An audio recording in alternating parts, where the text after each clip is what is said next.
Hello, everybody. This is Brian O'Hearn again with Back to the Basics. This is Back to the Basics number 11. Tonight we're so close to the election. The election's on Saturday at Pearson from 6 in the morning to 8 at night. I encourage you all to get out and vote. Seems like a pretty easy decision to make. And tonight I'm going to be showing some clips from a roundtable that Mayor Sterling and Glenn Albanesius, Selectman Albanesius, had with some people in town, residents in town. I think it's very, very interesting. Let's look at what are the things that really help people in town. And if we're going to spend people's money, we have to be able to tell them what we're spending it on, and it has to be on things that make sense for them. And the most obvious thing to all of us was there had been no money spent on roads in 5+ years. And probably, I think, going back to almost 2008, there really hadn't been any money spent on the roads. And we'd had a pretty tough winter, a couple of them back to back. And we obviously needed to start somewhere and get something done. So our first commitment was we've got to make a substantial investment in roads. It's got to be at least $600,000 or $700,000. We put $600 into a capital fund and $100,000 into the operating budget in terms of asphalt and rock and materials. But the bottom line was we said we've got to get going. We can't wait any longer to start to do things. Now we have 81 miles of roads in town. $600,000 is not going to fix 81 miles of roads, but it has given us a chance to get 20 roads down in Winstead milled, and they'll be paved starting the week of September 8th. Appreciate everybody continuing to be careful for the groove pavement and the raised structures. We sent the DPW guys back out today to spray paint all the manhole covers, because they're still pretty they're raised and you have to be careful of them. But we wanted to and we needed to do something that made sense for people. The other thing is, if we're going to fix those roads, about half of them had major drainage issues. That's why they had deteriorated. So we had to figure out how to stretch the dollar the farthest and how to get those roads fixed. We were fortunate because the state was going to already start doing some work on Route 8 and Route 44. So we were able to piggyback off their efforts, get their pricing for the milling and paving, and it's effectively saved the town 50% of the cost and be able to double the amount of work we're doing. That's wonderful. And so That's great. That's been our focus. I think you trust us with your tax dollars, and we have to do things that make sense and take it as far as possible. Speaking of the tax dollars, one thing that concerns me is I had a nasty surprise last December, having to come up with extra money right before Christmas. That was really hard on my family. Can you tell me if there's any way to protect the citizens from having to go through that again? Absolutely. And it's making sure that you know what you're spending your money on. And it's making sure you have a Board of Finance, which the Board of Selectmen is. Have those people ask questions and know exactly where the money's going and be honest with you. Because this is something most people won't know in their day-to-day activities, but at this time last year, it was known that there was $2.5 million of bills that had been carried around for at least 18 months that had never been paid. And so that nasty surprise was the supplemental tax that was required to pay those bills. They were not in a budget, and they had to be paid. I mean, you can't, as a householder, think about it, you can't just not pay your phone bill, not pay your heating bill, not pay your light bill, and think that at some point everything won't get shut off. And at this time last year, you may recall in the newspapers, it was, we're going to close down the schools because we don't have money to make payroll. Mm-hmm. Well, that was because all that money we should have had to make payroll, we had to pay all those old bills. So when the Republicans, the original team of 5, got elected, they said, we've got to pay all those bills because we can't be deadbeats. That was a cleanup exercise by Lisa Smith and that original majority, because they realized that if we didn't do that, take that, that step, that important step, that we'd be bankrupt. And clearly that was something that they identified as a priority, and they took care of it. And there was some political risk there. I mean, you don't get elected and then all of a sudden whack everybody with a tax like that and not expect to be asked some pretty serious questions. But I think they did the right thing because, again, as we have said in the past, these are building block exercises that this town needs to do to get its financial house in order. So I applaud them for doing what they did.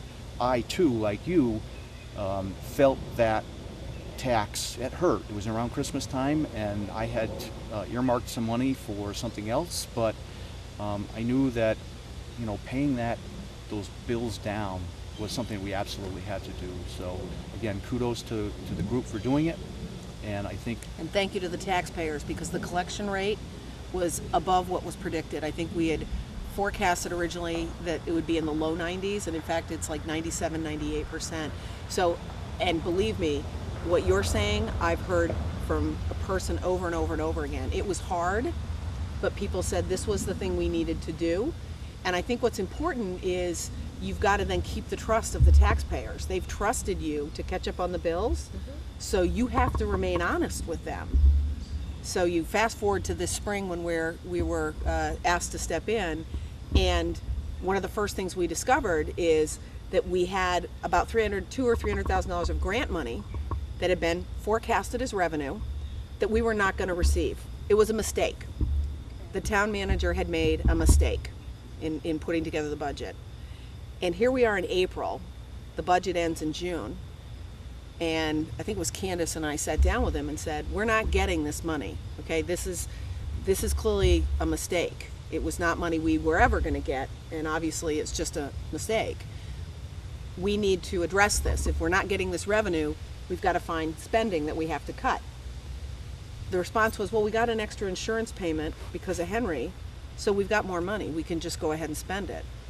And I said, in a town that had $2.5 million of bills that were never paid, we can't just spend extra money. That isn't how you operate in your house. The purpose of a budget is I forecast my revenues, I forecast my expenses. If I don't get my paycheck, I cut my expenses.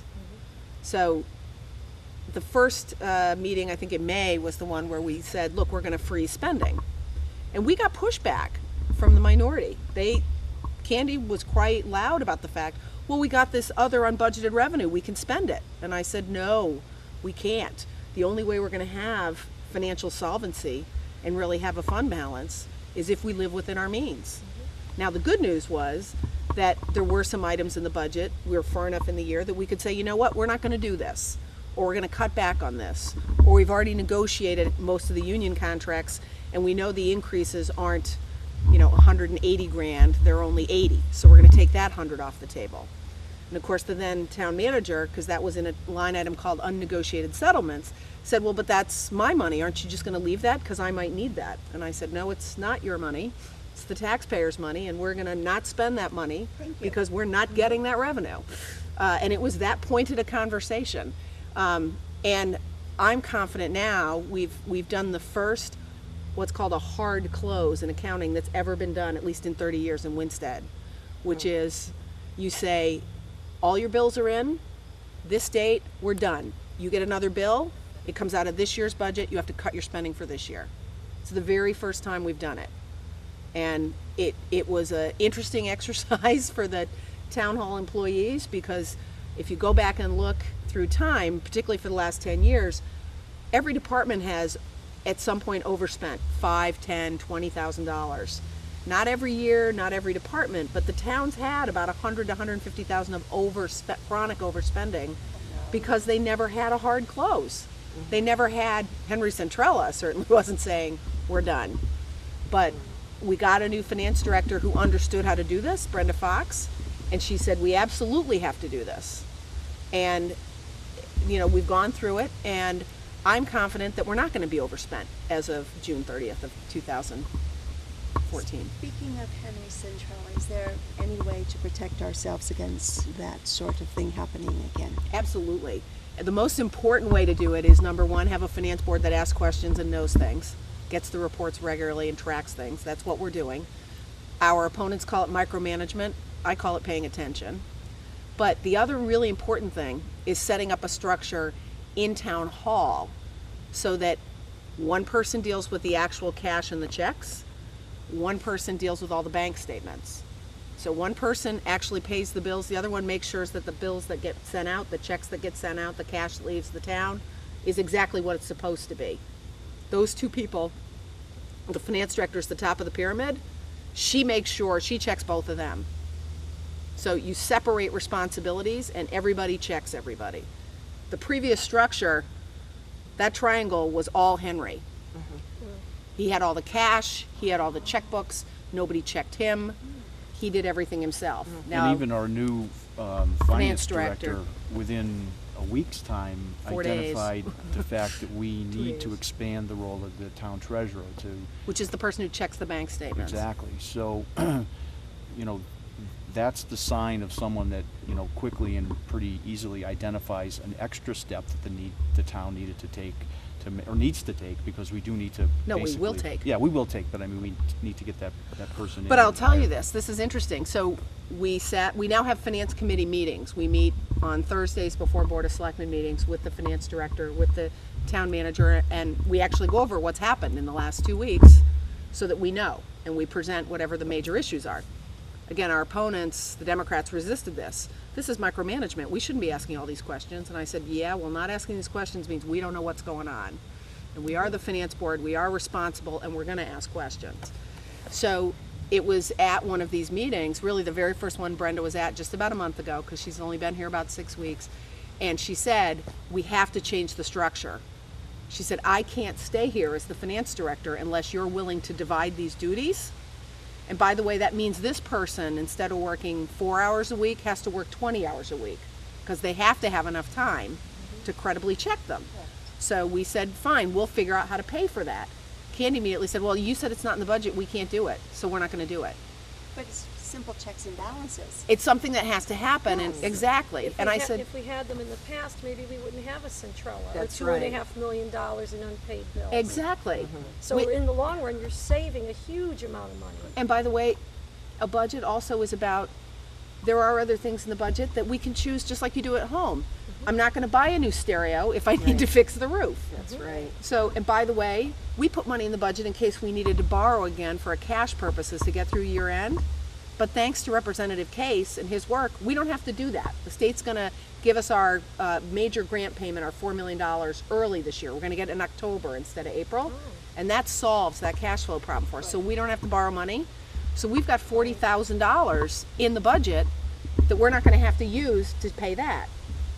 We absolutely need someone to do this, so we'll need to spend the money on that. And you know, it's That was interesting. the interest, right? Correct. The interest on the loan. On the that Well, we it's won't the have interest and the other, yeah, but it's all, fees and yeah, that we won't have to incur. correct. And Correct. I know that we constantly get kind of scolded and preached at by our opponents that we need to listen to the professionals. And we agree, but you don't be selective about it. And here our finance director is telling us we need to expand the hours of the treasurer and To make sure that it's a real job and it's a real check. Right, so, you know, Candy's point about it not being in the budget, you know, we'll figure out a way to make sure that we can get that funded, and then that will, the treasurer's responsibilities, enough hours in the work week to do what she needs to do, so. Another change that fortunately, and we have a really good, the one thing I will say, we have a really good labor council, outside council, and they've done a good job in the last year renegotiating the union contracts for all the different components. We have an assistant's and a supervisor's contract in town hall, we have the police and dispatch, and then we have the public works employees. So there's 5 union contracts. And they've done a really good job, Bill did a really good job, Bill Ryan, of moving to a different health management profile. We still provide family benefits, but it's done through an HSA, HRA structure now. People can still get the indemnity programs, but they'll have to pay for the difference because the town will be doing the lower cost to them program. But getting that was important because that's, even though it's still expensive to provide all of those, that alone will save the town $200,000 or $300,000 a year going forward. So it was an important change. But going through that process, we actually had, again, Candy is a middle school principal and a school teacher, so she has a good understanding of the sort of concept of how the union folk all think. I've never belonged to a union, so I don't have that background. My mother is a school teacher, but even she did not belong to a union. But going through the discussion with that, she was actually resistant to some of these changes. And it was great to have Bill, because he said, you don't understand. We're able to get this, not just because you're doing this in a vacuum, but all the other towns have already done this. The majority of them have already moved this way. This is a logical step. Yeah. And again, it was one where, certain people have conflicts. They're unable to balance my own personal view from what's best for the town. Right. And really what was best for the town was to change that structure. We're still giving what I'd say is a relative to the private sector, a good opportunity and a good package. It's not what it was, I'll admit that, it's a change, because it wasn't a full indemnity plan before, and it is now an HRA and an HSA, but it's still a family benefit plan, which is not what people get in the private sector. So, and that's an important component and an important reason for people's, compensation structure, and I get that. But we need to have somebody who sits in the room and says, I'm going to think about what the right thing for the town is. We need to provide good benefits for our workforce because we need them to be incentivized to work for us. But that's a balance. It can't be all one way or the other. Right, because the people in the private sector are actually, our taxes are giving better benefits Yes. to the town employee than we get for ourselves. Yeah, that's true. It's expensive as these costs keep going up. If we don't have new revenue coming into the town, we're left with really no choice, Which to is- live within our means. Right. Yeah, my husband's a fireman, and we pay $125 a week. Well, I went around the roads this morning and I saw a lot of work going on very, very early in the morning, 5:30, 6 o'clock, with the pavers. They're out on some of the tougher streets, and everything's getting done the way Marcia, all promised it would. Now we're going to talk a little bit about the schools and listen to what they have to say. Then Blaise Salerno's last year as superintendent, he proposed that we could consolidate the students into the elementary, grades at that point, K through 8, into 2 buildings because And there would be almost $1 million, $1 million+ worth of saving. Right. And he made that recommendation to the town. So it was Blaise Salerno that went to the... No, Blaise recommended that we close a school, Okay. and there was going to be $1 million savings. Okay. And the Board of Selectmen, then I was not a member, Glenn was actually a member. Yeah. The Board of Selectmen took that recommendation and trimmed the school budget by that amount. And the MBR law came out and said, if you close a building, that amount you can reduce the MBR by. So it wasn't cut it in half, it was reduce it by the amount of the value of the school closing, which had been calculated by the superintendent. Now, as soon as it became clear that was the state's law at the time, then the Board of Ed said, well, if we have to give this money back, we're not going to close the school. And so, sadly, instead of closing a building and having $1 million spent in some other way more effectively, we've kept 3 buildings open for the last 4 years. And in New England, we've heated them, we've plowed them, we've repaired them.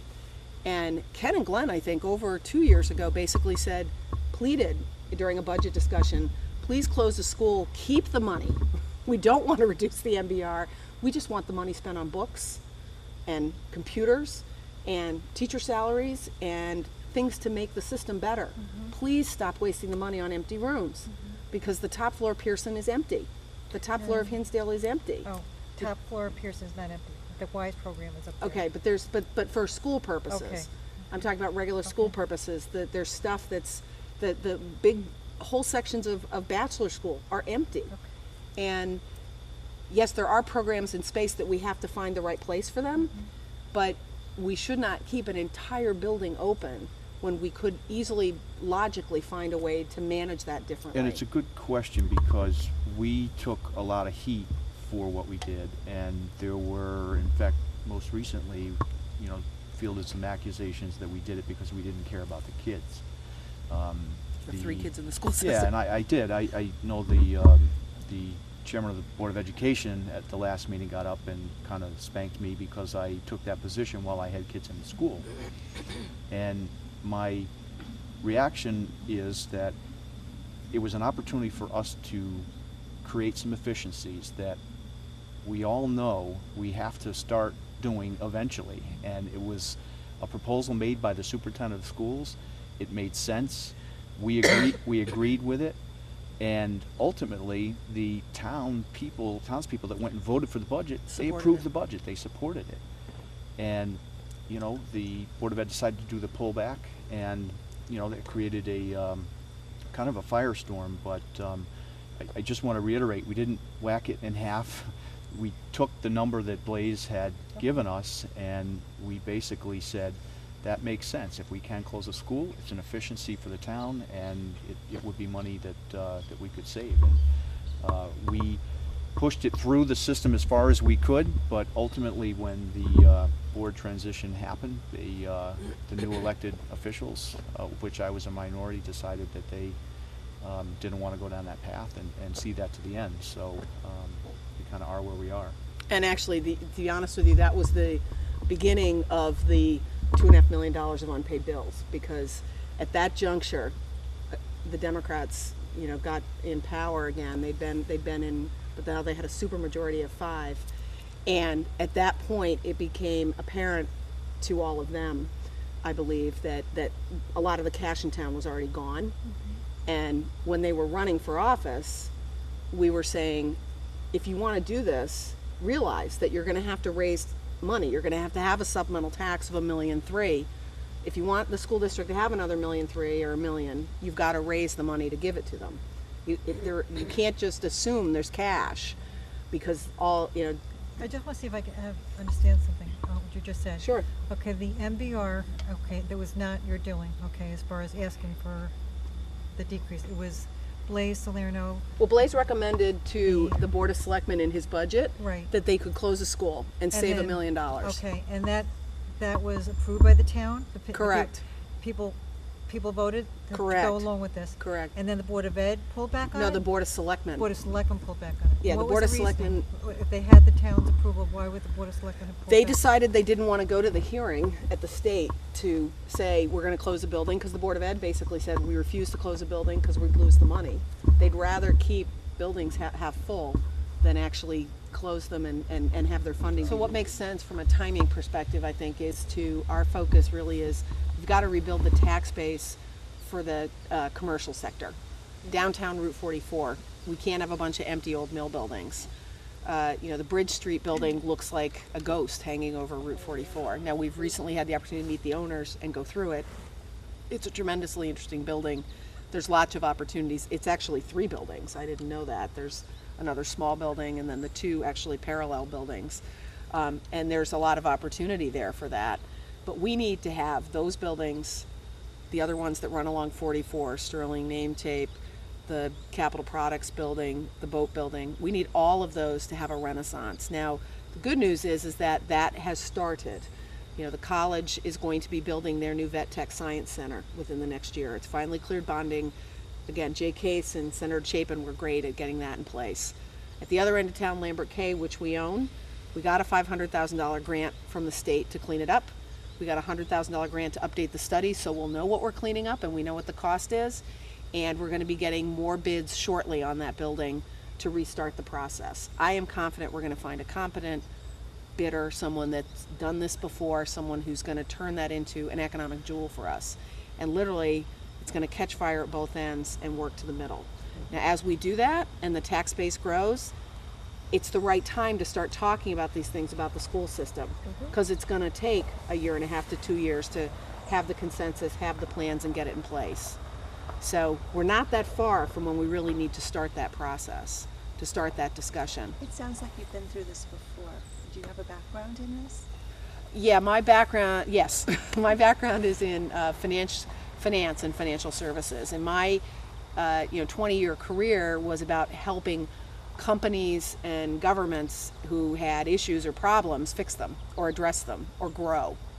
For instance, I worked with Travelers when they were part of Citigroup, and they had reached different points in their lives. Citibank wanted to be an investment bank, and Travelers is a traditional property casualty insurance company, and it was time for them to become separate companies.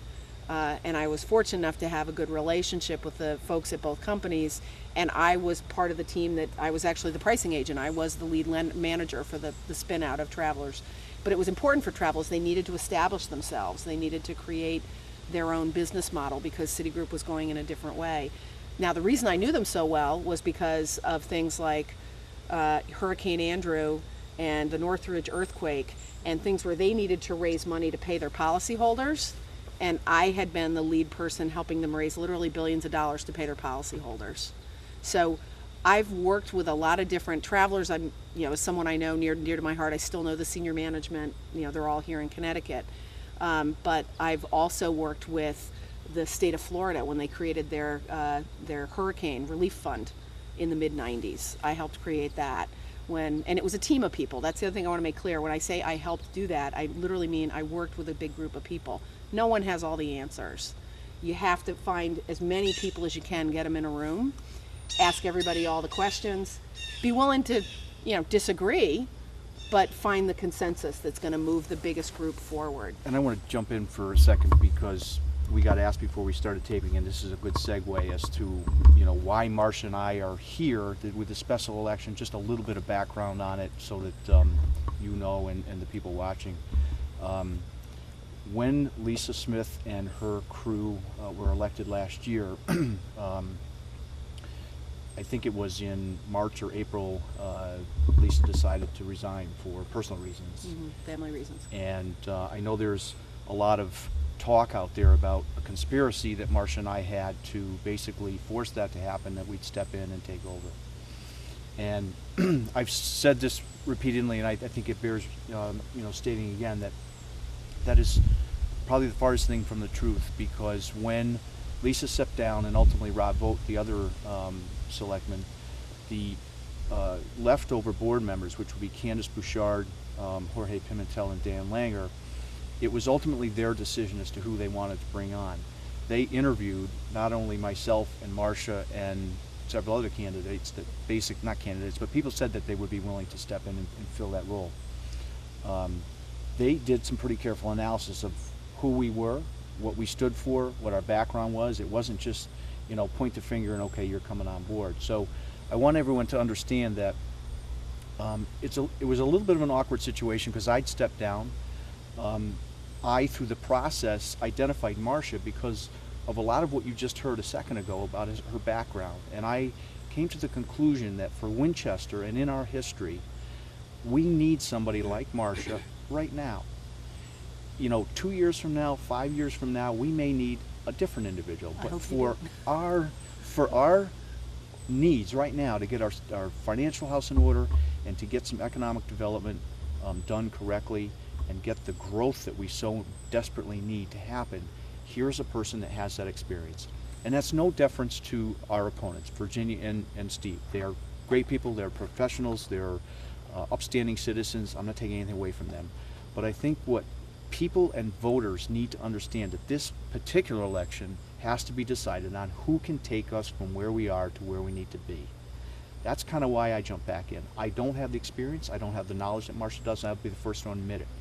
But I am smart enough to know that leadership with some experience is what's going to get us where we need to be. So this is a crucial election, make no mistake about it. No conspiracy. You have a couple people here. I'm just a dad and a sales rep, and Marcia's retired, but you've got people that feel very strongly, I've been in town 40 years now, but feel very strongly that this is make or break for the town. And a lot of you have been here longer and seen more. So I gather that you share that opinion, that we're kind of at a turning point. And I think what Marcia brings to the table is exactly what the town needs as far as experience and guidance and leadership. And for that reason, I think that we offer a tremendous opportunity. It'll be up to the voters whether or not they decide to take it. But I think going the other path is definitely going to take a step back. So, I mean, we are competing with not just every town in Connecticut and every town in New England, but we're competing with towns in China to try to get business here. And, we don't have a fire hose of opportunities. So if we've got a small garden hose, we have to make sure we get as much as we can out of that garden hose. And, we need to take advantage of everybody that comes to the table. And not to bring up an ugly topic, but I can tell you through the Lambert K process that there were, going back to the beginning of the year, this calendar year, and there are credible bidders, people that run large businesses that are multinational, that are located throughout the U.S., that have hundreds of employees that were interested in that building. And you might say, but none of them were talked about in June. Well, that's because all of them were told by the town manager, don't need to apply. We're going to have them come present to us first. We'll make a determination from the bid or bids that we get back, whether it makes sense then to ask the town to consider it.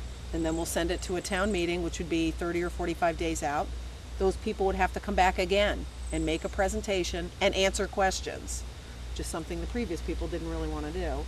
But they'll have to come back and answer questions, and they're going to have to convince the town, not just the Board of Selectmen, but the town, that those are the right people to work with. And one thing I want to And I'm confident we'll have somebody like yeah, that. one thing I want to throw in to you too, and you may have observed this a little bit, but we're trying to fast track some of this stuff. Now, I'm not saying we're doing that without our due diligence, but if you all realize kind of how Winston has muddled along for so long, we realize with the paving, you know, the streets, the parking lot, the bridges, it's very easy in government to slow things down and just drag it out. And specifically with Lambert K, we need to capitalize on that opportunity quickly and do it right, because there are people that are watching what we're doing. I want to make that very clear too. There are other investors that they've tiptoed up to the outskirts of town and they're watching how Town Hall handles opportunities. Is it handled in a professional, an efficient, and in the business world, a pretty, move along pace. Government tends to go very slowly. We recognize that, and we'll certainly operate within the means, but we want to make sure that this gets done pretty quickly, because we need to turn it around. Yeah, I don't think after the last couple months anybody would possibly accuse me of not being interested in due diligence. No. But the other thing I think we have to be aware of, and this is actually what Kevin Nelligan, the town attorney, said. He said, look, if we've got these, other, people or persons or companies, we should strike while the iron's hot, because you never know what's going to happen in the world. Right. And you'll have people find something literally in China or Omaha or somewhere else, and they'll move on to something else. And as even they the said, state, we've got a tiny hose, and we need to catch as much water coming out and of even it the as we state, can. that grant, that $500,000, that was huge. Exactly. That was a big win for Winstead. And doesn't that make the property in a way more valuable? Exactly. Right. Yes. And it makes your decision, I think, when you look at Our these bids, decision, yeah. a little easier, Sure. because now you have some money that you know Right. that's there. It's not a question. Right. And when we go back to the state, as we're going to try to do for Newfield Road, for those that live up here in town, we want to prove to the state that we managed that $500,000 that you gave us We have to. with Well, diligence, and we did a good job. And that's what the state, when they evaluate these different grant applications, we got a lot of heat for the Whiting Street, the one-way off of 44 down to the Whiting Mills complex there. That was a grant that the other side, the Democrats, felt that was probably the better investment for town, and it had been turned down by the state a couple years back, and we just just the year before. They had applied for Yeah, it, I guess it and was it the had year been turned before. down the year before. right. So anyway, I mean, as far as I said before, proving to the state that we can do a good job at Lambert K, I think that improves our opportunities to get other grants too for projects that are sorely needed. And let me tell you, the state, is looking for a good partner in Winchester and Winstead, and the town's willingness to levy that supplemental tax and pay their bills and catch back up and not force the state to show up and say, levy supplemental tax and pay your bills. The tough thing that Lisa and the team did when they first got elected, that went a long way toward the $500,000 for Lambert K, the $1 million for that the American Mural Project just got, the $3 million that we're going to get for the Hollabird Bridge, the fixing of the railings on Route 44. I mean, all of those things were part of the Hartford folks saying they're willing to clean house and do what they need to do to catch up financially. We can trust them again.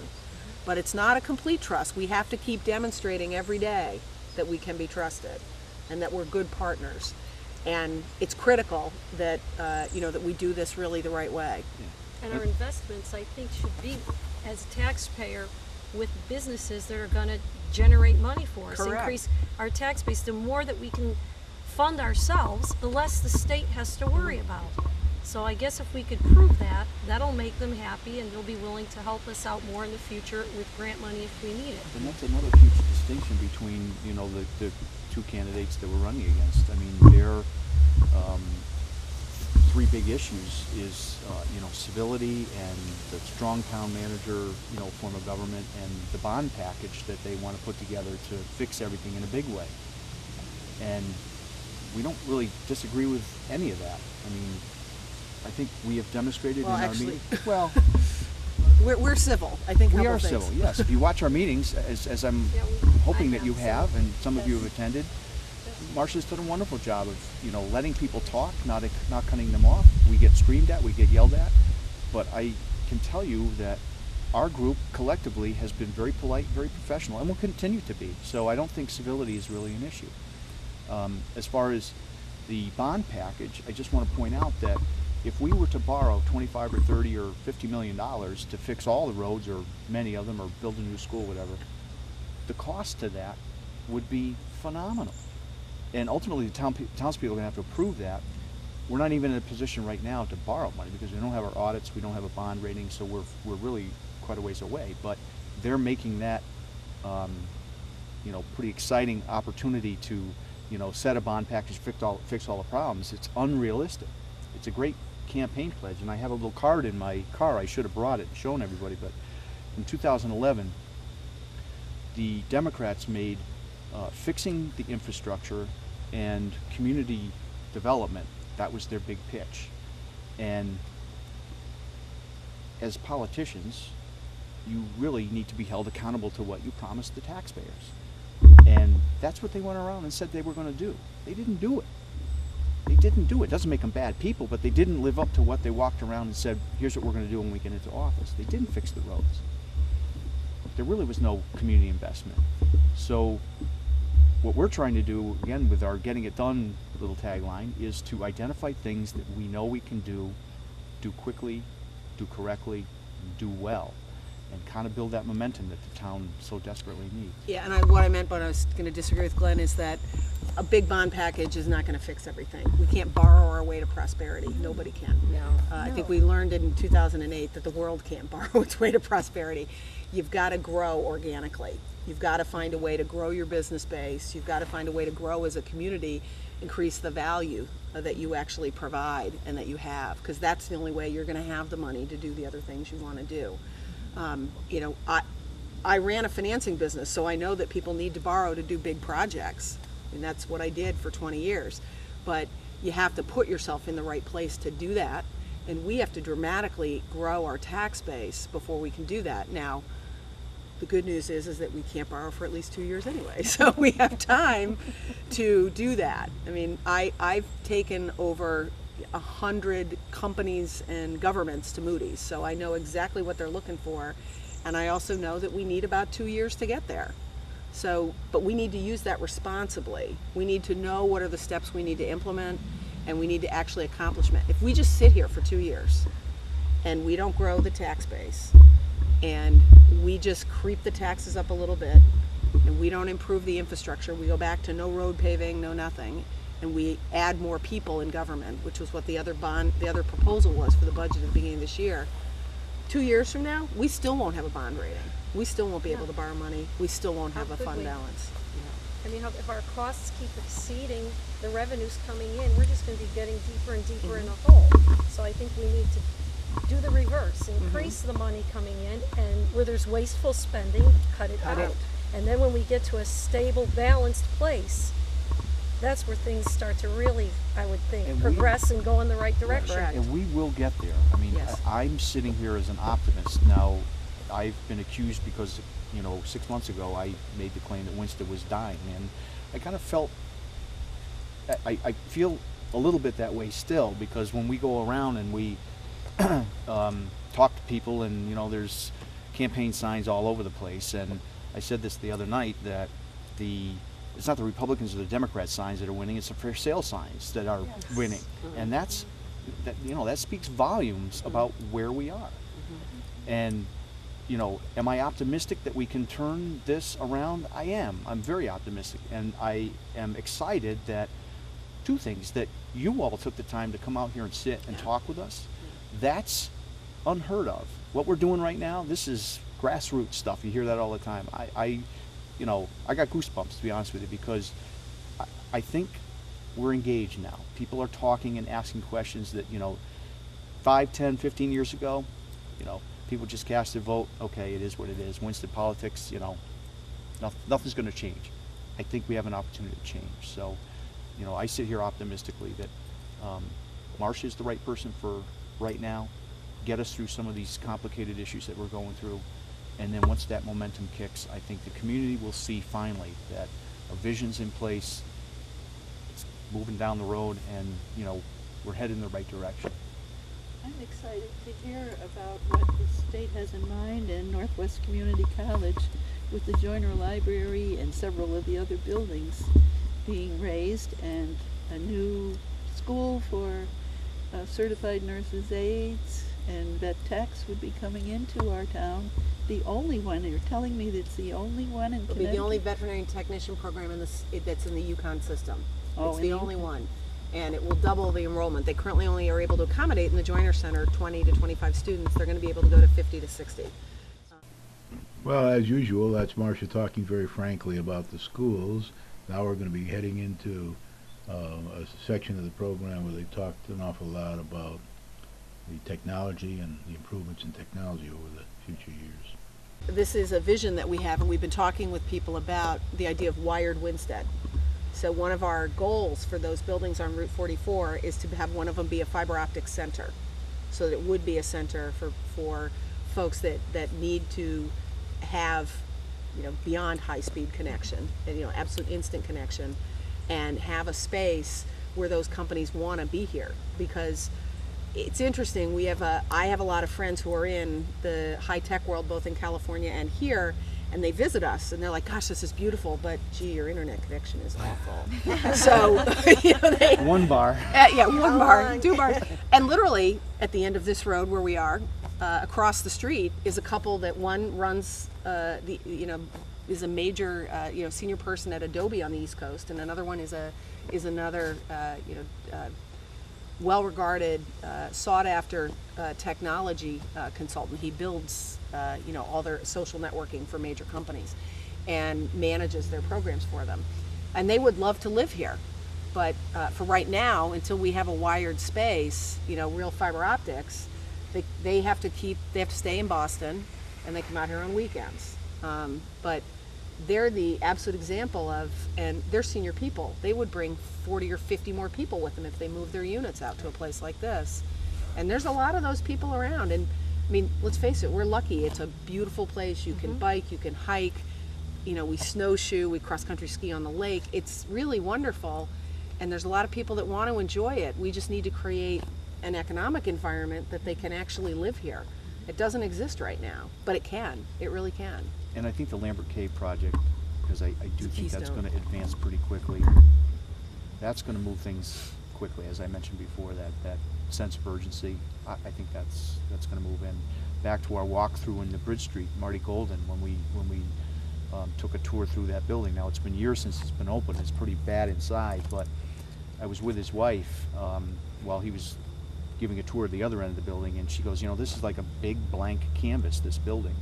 You can turn this into anything that you want. And I was sitting there and I'm thinking, geez, a restaurant in the first floor, with the ambiance that's still there, The view would of be the river terrific. and everything. The is view of gorgeous. the river, Oh, it's the just big deck. yeah, and the Perfect. exactly, and the apartments that he probably will put in eventually once this starts. So I mean, like I said, we're on the verge of making some of this happen. And he said to us, he goes, listen, you're the first elected officials that have ever taken the time to sit down with me. And he was very open with us. He showed us the numbers. Here's what I need to make this work. He said, I can't do it by myself. I need other things to be happening in town at the same time. He goes, then it's a collective effort. And made a lot of He sense. can't renovate that building in a vacuum. What happened with the last proposal we had for Lambert Cave? What happened with that? I mean, What happened actually is the company withdrew their offer. the company withdrew The their company offer. withdrew their offer. Or a representative who said he was from the company or with the company withdrew their offer. They opted not to come to the town meeting. It's been reported over and over again in the papers, but we got a phone call in town hall the morning of the town meeting that was supposed to take place. The call actually came in. Lori Bissett, the town secretary, tried to answer the question the gentleman was asking. It was awkward because he wouldn't give his last name. He wouldn't say what company he was from, but he insisted he was part of the group that was going to buy the company or was interested in buying the building. And so she asked me, because she was unable to answer his questions to his satisfaction, for me to talk to him. I also couldn't answer his questions to his satisfaction because, candidly, he wanted me to assure him that whoever came would vote yes. That despite the fact the written offer said they were going to clean the building up and take the building for $15,000, that they would also get the grant, that Dale Martin, the town manager, had told them not to put it in the letter, but that they would get it. And I said, well, that's not the written offer. And I said, but come to the meeting tonight and present your case. Say, we were committed by the town manager that for $15,000 we'd get the building and the grant, and let people vote on it. If that's the proposal that you have, because Dale can't commit to that, neither can I. I can't make that happen even if I wanted to. The town has to vote for it. They didn't want to come present that. They He decided was to told that he would get the grant money from the state, is that what it? Yes. Yeah, the cleanup. Okay. He's, I mean, all I have to go on is a conversation, and it's kind of hard for me because in business, I repeatedly in the conversation said, I'm sorry, but I really am not used to, I've never dealt with someone who won't give me their last name, won't tell me what company they're coming from, and when I ask them, they tell me it's, some sort of secret. It's not a secret that my father served in the CIA when I was a small child for a number of years. And I never had my father not be willing to tell people, in America, his last name. So that's a little bit hyperbole, but it's factually true. The newspapers actually did us all a big service because they did the homework to find out who this gentleman, who would only call himself David, who he really was and what his background was. And I don't need to rehash that here, but he has a history of financial fraud. He's been convicted by both the feds and the state of Arizona. He still owes over $3 million, or about $3 million, to in fines and penalties and returns to, quite frankly, old people in nursing homes. So he took their money and said, "I'll build you a better place," and the money's gone, and they don't have it. They're in the same nursing home. So Dale acknowledged, and I think he did again today in the newspaper, that he knew that this was who this person was, and he knew that they had this background. And the other issue was, none of us knew who the principals were, but once we got the names, you type them into Google. Yeah, you look at who they were bankrupt. Yeah, we They're just, my husband and I did it. It's very simple. Anyone could do it. And the first address we saw, because we were following the papers, was an empty building. And then my husband found the website, and the address on that was just a P.O. box. Right. So if two regular citizens can find out this information, anybody should be able to find out this information. And as a town manager, he represents us. Correct. And he puts us in a bad position. And after Centrala last year, our town already had a bad reputation. Yep. We don't need to worsen that by making deals with shady characters. Well, and it turns out we didn't need to, because there were other credible people that, subsequent to his leaving, we found letters going back to January of credible people saying, we'd like to talk to you about partnering with you or buying the building or cleaning it up. Companies that do this for a living. That's what they do. So in essence, we owe you a debt of gratitude for not putting our town through something that could have really harmed us again. That's true. Well, thank you. Thank you. I would just say this. The most important thing I think that you get out of all five of us is common sense. Mm-hmm. And I believe that if a call came into any of you, we would do the same. You would do the same thing. You would do the same thing. To be honest, I think it would have been negligent for you not to go through the steps that your five had to do. Right. Like everyone's complaining about letting Dale Martin go, and I've heard and I've read everything. It would have been negligent to keep him there, based on the decisions he made that we're finding out about. And based on his track record when he got here, how did they ever let him in? His track record spoke loud and very clear. Well, and it brings up the same issue, which is you type his name in, and you get the same. And you get the same background. And my other comment on this is just, I looked at that and said, he doesn't learn. He did the same thing at least two other places, or something similar in terms of not being honest, not being forthright, not doing the right thing.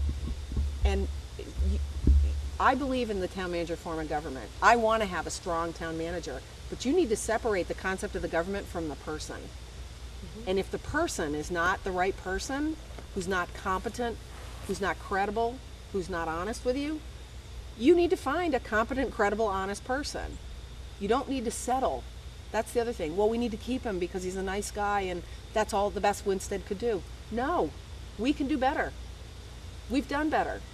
And you saw clearly... Brenda Fox is way better than Henry Centrella. You saw at that Pearson meeting where we made the decision to let him go that the reaction was I'd never seen anything quite like it. I mean, it was bizarre. I mean, certainly people, I said this the other night, I appreciate people's passion no matter what side of any issue that you have.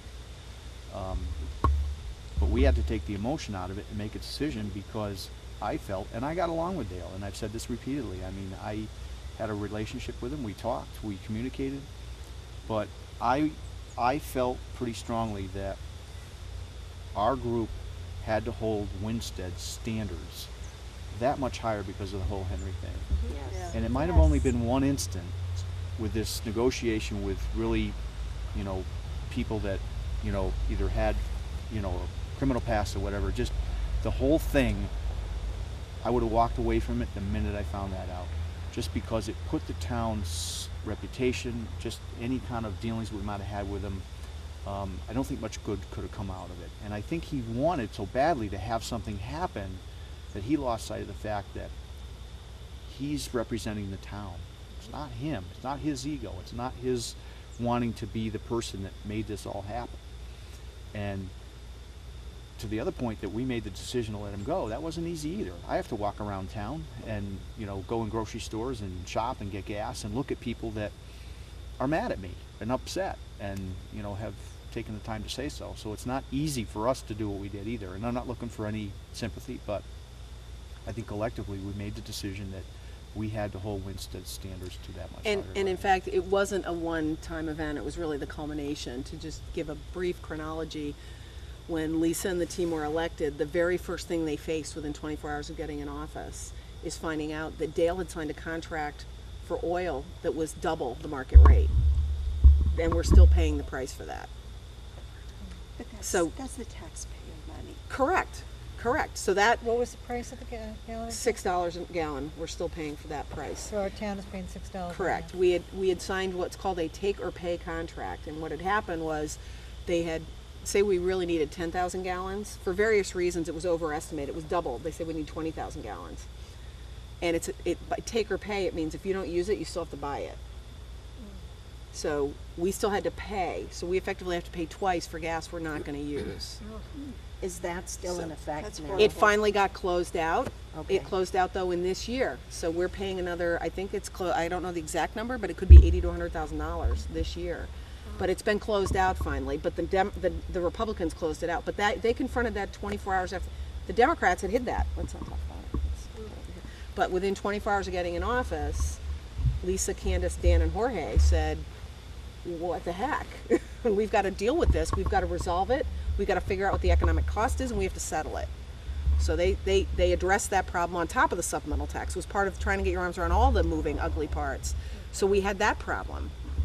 Now you move to June, and so we've been in office for 2 months, and I'm sitting in Dale's office, and one of the other staff comes in and puts down a piece of paper, and I look at it, and it's the Webster bank account for the tax office, and the signers on the account are Robin Manuel and Mr. Spencer, two people that have been gone since March. So in effect, they could have come in and taken all the taxpayer money They away. could have. They were the signers on the account. And Has Dale's that like, been oh, changed? I changed it that day. We changed it that day. But Dale came to the Board of Selectmen meeting, oh, I need authorization from you, trying to put it off on all of us. Oh, look, it's your, like, no. You're the day-to-day manager. You didn't do, and Mr. Spencer was suing the town Oh, no. at the time. And I said, this is crazy. So we had that happen in June.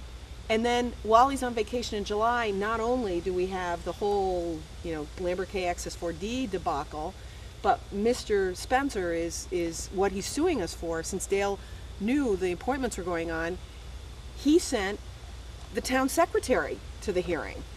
Oh, no. Now, don't you think you send the lawyer to the? Yes. So I called the lawyer, and we got the lawyer there too, and that's who ran the hearing.